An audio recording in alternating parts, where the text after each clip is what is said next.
آواز اونچی رکھو ضریاب۔ حارث بھی گرجا اور غصے سے آس پاس کھڑے لوگوں کو دیکھا۔ اس کی ایک نظر ہی کافی تھی۔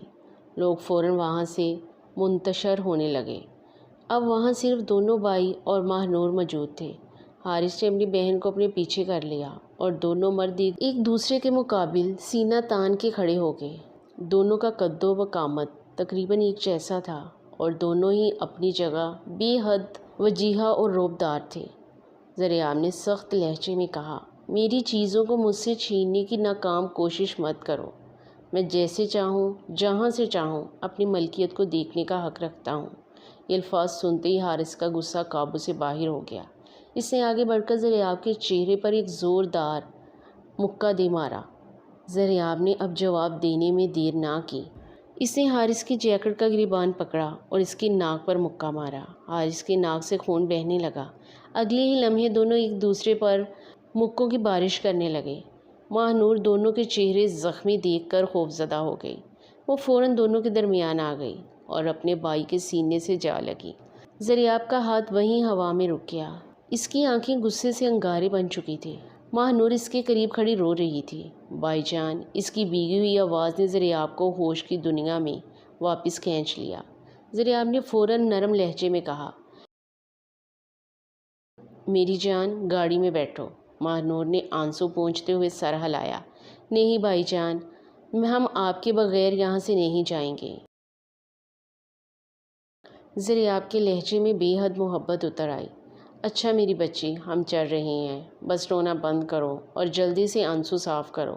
وہ اپنی بہن سے بے پناہ محبت کرتا تھا۔ دنیا کے لیے وہ ایک رعبدار اور سخت مزاج سردار تھا، مگر اپنی بہن کے سامنے اس کا لہجہ ہمیشہ نرم پڑ جاتا تھا۔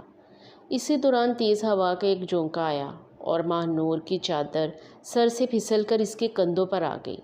اس کا معصوم چہرہ چند لمحوں کے لیے نمایاں ہو گیا۔ حارث کی نظریں بے اختیار اس کے چہرے پر جم گئی۔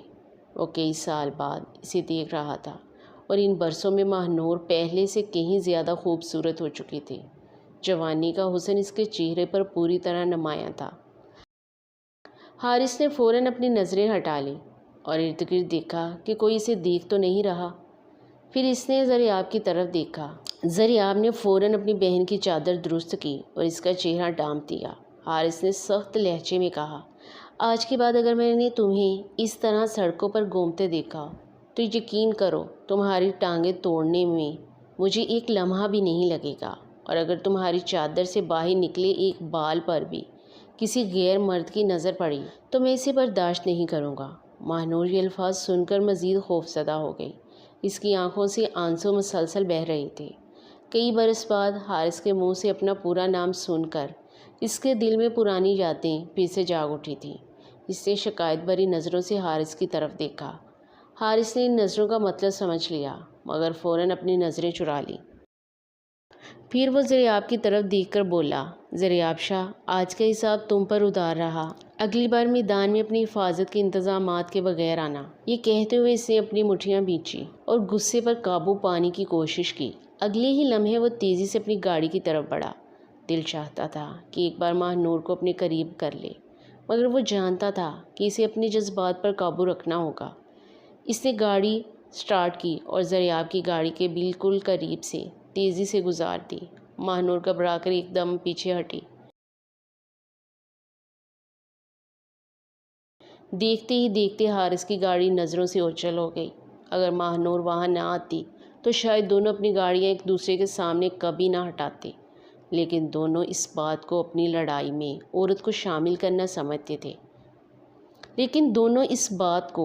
لڑائی میں عورت کو شامل کرنا سمجھتے تھے۔ اور اس لیے ماہ نور کی موجودگی نے معاملہ ختم کر دیا تھا۔ اب حارث کا دھیان اپنی چھوٹی بہن کی طرف گیا۔ وہ خوف کے باعث اس کے سینے سے لگی ہوئی تھی۔ اس نے اس کا سر ہلایا اور اسے پرسکون کرنے کی کوشش کی۔ ماہ نور کی جان، میں نے تمہیں کتنی بار منع کیا کہ اس وقت حویلی سے باہر نہیں نکلا کرو۔ ماہ نور نے معصومیت سے اپنے بھائی کی طرف دیکھا۔ بھائی جان، آپ نے تو اکیلے باہر آنے سے منع کیا تھا، آج تو میں عائشہ کے ساتھ تھی نا۔ اس نے عائشہ کی طرف اشارہ کیا جو کچھ فاصلے پر کھڑی یہ سارا تماشا دیکھ رہی تھی۔ حارث نے بھویں اٹھا کر عائشہ کی طرف دیکھا۔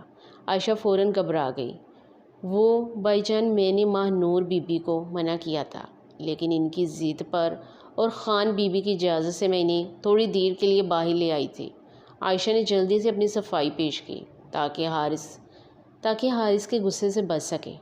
حارث نے غصے سے سر ہلایا، پھر ماہ نور کو اپنے بازوؤں کے ہراس میں لیتا ہوا گاڑی کی طرف بڑھ گیا۔ اس نے عائشہ کو بھی گاڑی میں بیٹھنے کا اشارہ کیا۔ حارث نے ماہ نور کی چادر دوبارہ سر پر درست کی، نرمی سے اس کی پیشانی پر بوسہ دیا اور اسے گاڑی میں بٹھا دیا۔ عائشہ بھی اس کے ساتھ بیٹھ گئی۔ حارث نے گاڑی حویلی کی طرف موڑ دی، مگر اس کے ذہن میں ابھی تک دریاب کے الفاظ گونج رہے تھے، میری چیزوں کو مجھ سے چھیننے کی ناکام کوشش مت کرو، میں جیسے چاہوں جہاں سے چاہوں اپنی ملکیت کو دیکھنے کا حق رکھتا ہوں۔ حارث کا غصہ دوبارہ عروج پر پہنچنے لگا۔ اس نے گاڑی کی رفتار بڑھائی اور غصے سے اسٹیئرنگ پر ہاتھ مارا، مگر وہ بھول گیا تھا کہ پیچھے دو نازک دل بیٹھی ہوئی تھیں۔ ماہ نور اور عائشہ خوف سے ہلکی سی چینخ مار کر ایک دوسرے سے لپٹ گئی۔ حارث نے شیشے میں انہیں دیکھا تو فوراً خود پر قابو پایا اور گاڑی کی رفتار کچھ کم کر دی۔ وہ دل ہی دل میں دریاب کو کئی سخت الفاظ کہہ رہا تھا، جو اپنے الفاظ سے اس کے دل میں آگ لگا کر جا چکا تھا۔ لیکن ایک بات حارثہ دل میں طے کر چکا تھا، وہ اپنی بہن پر دریاب شاہ کا سایہ بھی نہیں پڑنے دے گا۔ اگر آپ عشق کے ستم کی ایپیسوڈ 2 دیکھنا چاہتے ہیں تو مجھے کمنٹ کر کے بتائیں۔ چینل کو سبسکرائب کریں، ویڈیو کو لائک شیئر کریں۔